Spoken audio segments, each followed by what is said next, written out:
Bismillah ar-Rahman ar-Rahim. In Surah Furqan, verse 70, Allah says, إِلَّا مَنْ تَابَ وَآمَنَ وَعَمِلَ عَمَلًا صَالِحًا فَأُولَٰئِكَ يُبَدِّلُ اللَّهُ سَيِّئَاتِهِمْ حَسَنَاتٍ وَكَانَ اللَّهُ غَفُورًا رَحِيمًا. And the translation of this verse is, except for those who repent, believe, and do righteous deeds, for them Allah will replace their evil deeds with good, and ever is Allah forgiving and merciful. Now, while I have spoken at length about charity, ikhlaq, emotional intelligence, and iblis, it is extremely important to now talk about the concept of tawbah. Normally, we translate tawbah to mean the act of seeking forgiveness.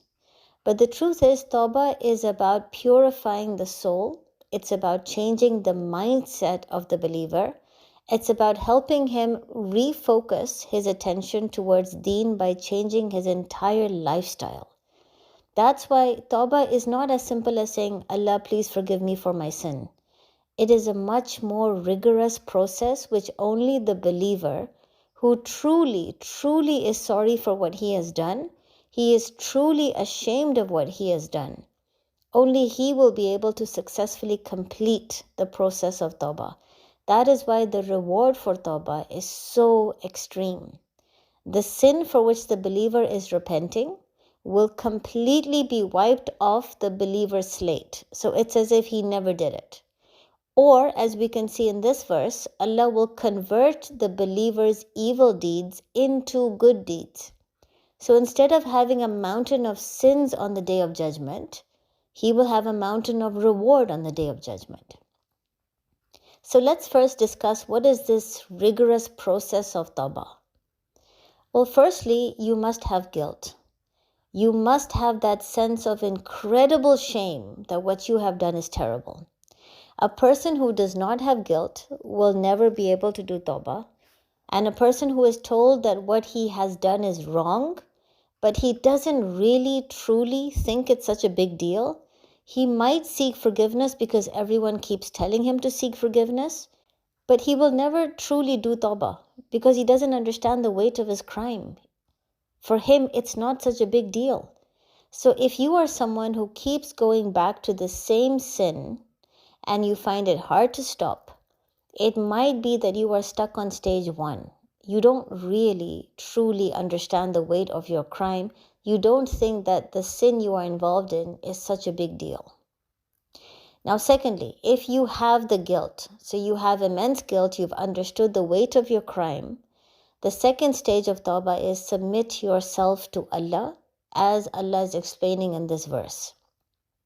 Channel all of that energy of guilt towards changing your mindset. So instead of now being that careless, carefree individual who just wants to live his life and have fun and do cool things, you have to now become a more serious, devoted believer who understands every action will have consequences and he will have to answer on the day of judgment. So tawbah actually makes you more mature. It doesn't mean that you cannot laugh anymore, you cannot enjoy yourself anymore, you always have to be serious. It just means that you have to change your perspective about life. So now you will take your words and your actions more seriously.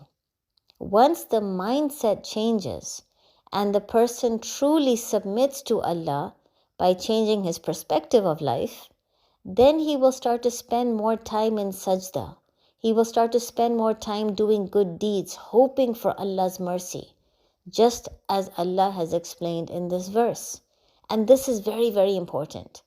The true believer will not get stuck in stage 1 where he kills himself with guilt and he moves towards depression. He will start doing good deeds. He will start struggling for Allah so that the guilt and the fear of Allah now gets converted to hope that Allah will and Allah can forgive me. And finally, the third stage of tawbah is to prevent relapse. The believer has to change his lifestyle. He will identify the triggers that get him close to sinning and he will remove those triggers from his life. So it's not just about staying away from the sin. Tawbah is also about staying away from the things that pull you towards the sin. So the believer will change his company. He will try and change his environment so that he doesn't tempt himself again. Now again, this is very, very important. When you have indulged in sin, your nafs loves it, and it becomes very difficult to stay away from that sin again. The only way you can do it is by changing your lifestyle. And this is why the reward is so great for someone who does tawbah. Imagine a person who has spent his entire life eating sweets, and then he suddenly finds out he's become a diabetic.